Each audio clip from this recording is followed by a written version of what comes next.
What could go right? I'm Zachary Carabell, the founder of the Progress Network, joined as always by Emma Varvaloucas, the executive director of the Progress Network. And this is our weekly Progress Report, which is our shorter form podcast, an adjunct to our longer form podcast where we interview people and have a discussion. And in these Progress Reports, we highlight some news of the week or the month or the year that all of us likely would have missed, buried under the tsunami of bad news. News is rarely good. News is rarely positive.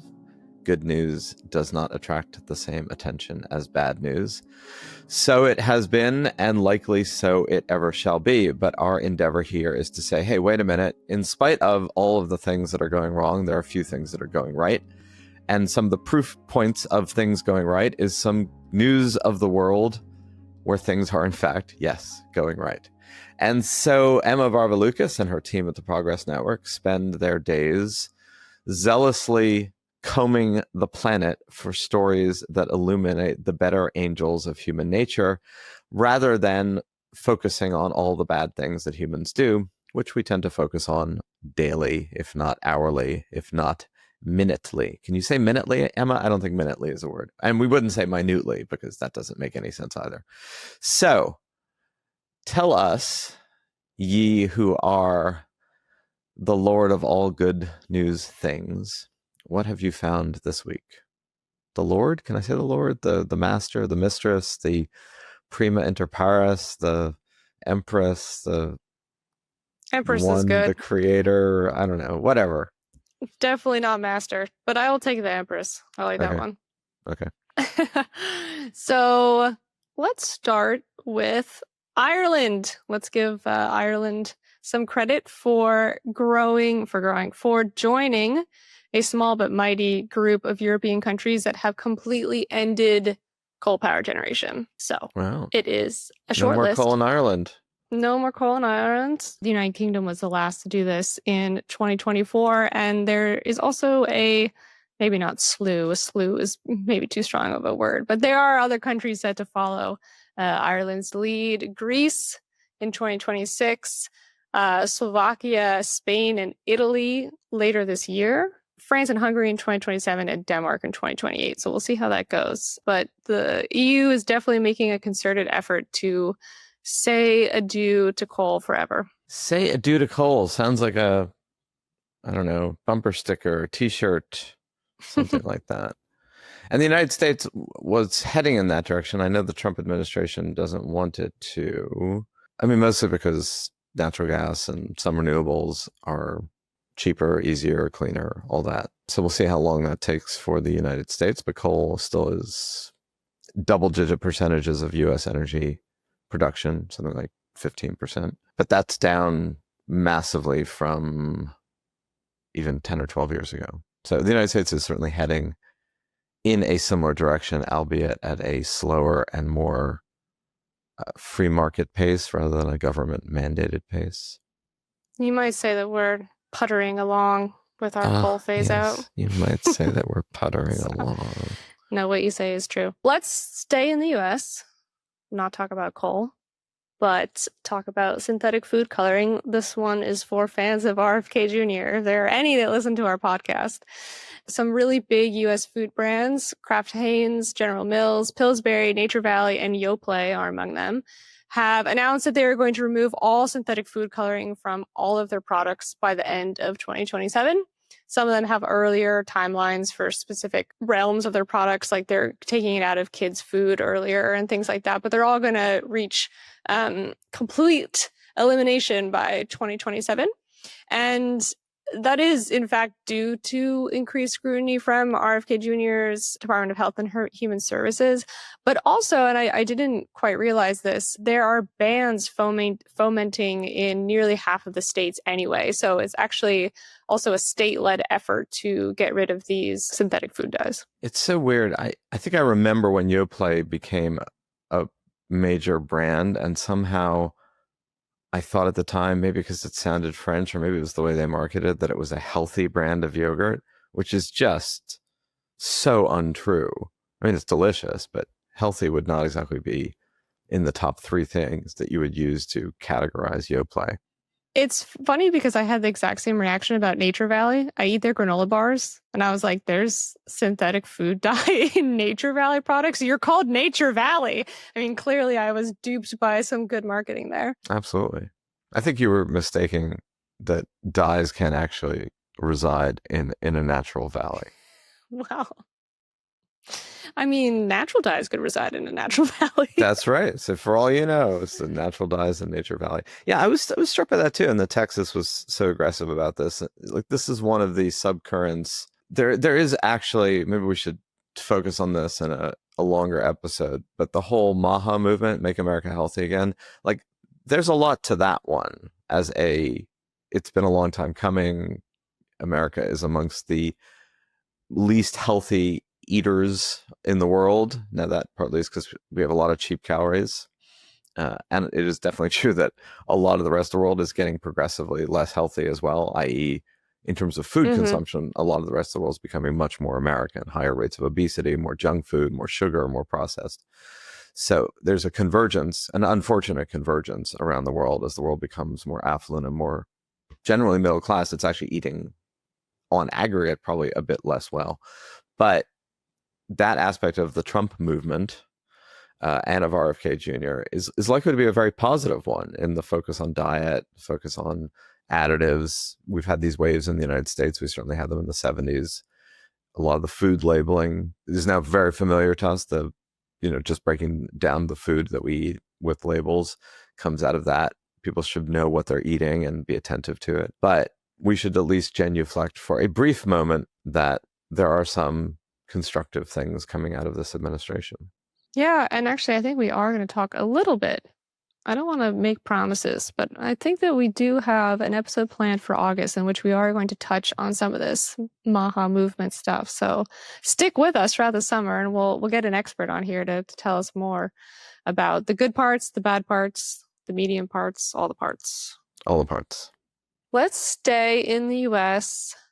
FDA has just approved lenacapavir. We have definitely talked about this on the podcast before, but for those who are not familiar, this is the twice-a-year shot to prevent HIV.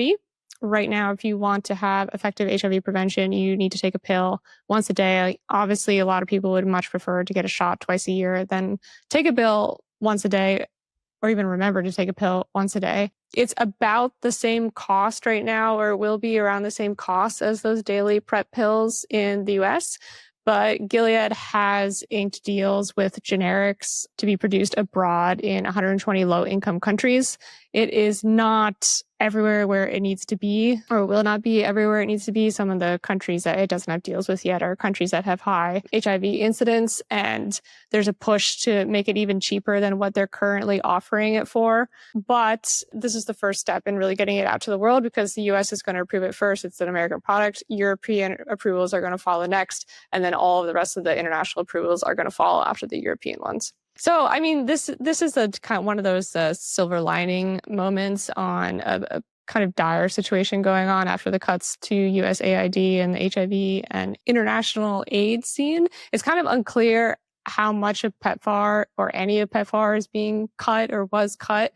Might not be surprised to learn that a lot of the DOGE cuts and what's actually happening now in the State Department where USAID was moved is unclear. So that still might be going on, but it's probably not going on with nearly as much money and power as it used to. And obviously a lot of services were already disrupted. So the entire sort of HIV and AIDS international scene right now is not particularly positive, but the entry of lenacapavir onto the global scene is 100% a silver lining. It could really be a game changer for people. There was I think a Washington Post report, there's also New York Times, that tried to untangle exactly this question that you just raised, which is how much were many of these programs actually eliminated. So initially it seemed like all the USAID was going to be gutted, and USAID as an agency is completely gutted. But many of those programs continue to live, but we don't really, it's, as you just said, it is currently unclear exactly what levels and how much funding. So the Washington Post tried to break this down. There's actually, it's not as dire as it seemed initially. Mm-hmm. But it's in flux. And I'm sure if you were anybody in any of these programs like PEPFAR administering, the chaos and the uncertainty and the on again, off again, on again, off again, firing, hiring, rehiring, refiring is just totally disruptive to anybody effectively doing anything, irrespective of whether or not the money is coming through or dribbling or drabbing through. So this is not to sugarcoat just how destructive some of these cuts were for these types of programs, but we're still not exactly clear about how much of this is going to remain on the other side of the morass. Yeah, and I don't know if the Washington Post article got into this, but there was a ton of behind the scenes, particularly from Christian activists and aid groups, of lobbying through their Republican representatives to get their programs back onto the USAID budget. So, yeah, even aside from PEPFAR, which is this massive program, what other small programs are still going through, or who knows?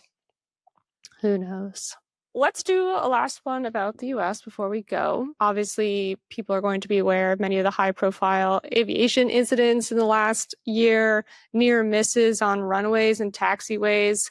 And Wall Street Journal had an interesting article about how Southwest Airlines, as well as some other airlines like Alaska Airlines, Boeing there too, but using a different system than what the article is about, are adding these cockpit alert systems. So you can kind of think about them like in the newer cars now when you're backing up and it has that video screen and it beeps at you if you're about to hit a wall or another car or something like that, which are very irritating when you drive in rural Greece, by the way. Hate those. And they're always Yeah. basically saying you're about to hit something when you still have 4 feet, which And I get yes. in Nebraska is basically a head-on collision, but in New York City when you're parallel parking is basically an open acreage. And in rural Greece where there's ferns and plants everywhere and they can't tell the difference between parking next to a plant, which you need to do, and hitting a car, it's even more irritating. So yeah. I am with you on that. However, these alert systems, less annoying for pilots, more useful. They do things like, by the way, air traffic control is supposed to be doing these things too, and they do. But the idea is to get to the pilots even faster. They will alert you if you are on a taxiway instead of a runway, for instance, which is what has happened. I think that's a good thing, probably, to know the difference between the two. Yes, and that you've gone on to the wrong one. This is a runway. Yep. And it also gives alerts about like descending too quickly or too sharply or landing with too much speed. Just so you know, there has been some aviation industry response to some of these kind of nerve-wracking occurrences that have happened recently.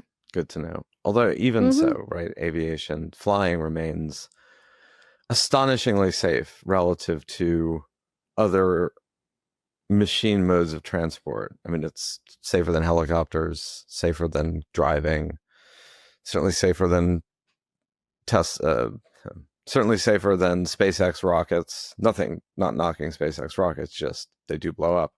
So what's I think still astonishing about aviation globally, for all the vast expansion of it, the need for more pilots, countries, India, China, around the world, really aggressively expanding their domestic and civil aviation fleet. I find it extraordinary that there are so few accidents, right? Particularly when, in the United States, we now know we've been dealing with antiquated equipment is almost generous to describe. Floppy disks, little models of planes being shuffled around on a board. So the fact that there isn't more problems, to me, is extraordinary, rather than the fact that there are problems. Listen, every once in a while I wake up and kind of marvel at the fact that we can hurtle ourselves through the sky at, incredible speeds and get to the other side of the planet in hours. So I'm still there sometimes, really. Louis C.K., I don't know if I'm allowed to tout anything by Louis C.K., but maybe we can leave that for another episode. Does have a great routine about the flying dynamic of people, saying, oh, God, it was so uncomfortable, and my neck hurts, and I was squinched in a seat. And he's like, you just flew through the air for 6 hours and transported yourself in a way that would have taken human beings months of arduous and potentially lethal travel. So let's just acknowledge that one for a moment. We can detach it from the Louis C.K., don't want to deal with him thing. I mean, it's so unfortunate because he was so funny. This turned out to be such a creep. But, artists in the art. Who knows what that line is? How to separate them out? Can you separate them out? Count Emma skeptical. Oh, yeah, I'm not a compartmentalizer at all. I can't do it. I'm like, sorry, you're dead to me, Louis C.K. Y'all find someone else who's funny, you know? You see, but 50 years from now, it'll all be forgotten. Will this stuff be remembered? Who knows? Oh, he's Dali, that. Picasso, Caravaggio, kill people, rape people, treat people badly, and yet we look at You their don't need art to go. Yeah, you don't need to go 50 years from now. Louis C.K. was already touring Greece like 2 or 3 years ago. Like he was fully forgiven. I'm not even sure if it even like reached Europe, that whole controversy. So he's fine. I wouldn't worry about him. The plane made it across the Atlantic. His controversy didn't. Exactly. All right, so on that bizarre off-topic note and our little disquisition elliptically dealing with Me Too and Louis C.K., we can thank you for listening today. We will be back with you next week. Next week's the 4th of July. We will still be back with you next week. And thank you all for listening. Thank you to the Podglomerate for producing. And thank you for Emma and her team for finding all of these non-Louis C.K. tidbits. Our pleasure to ignore Louis C.K.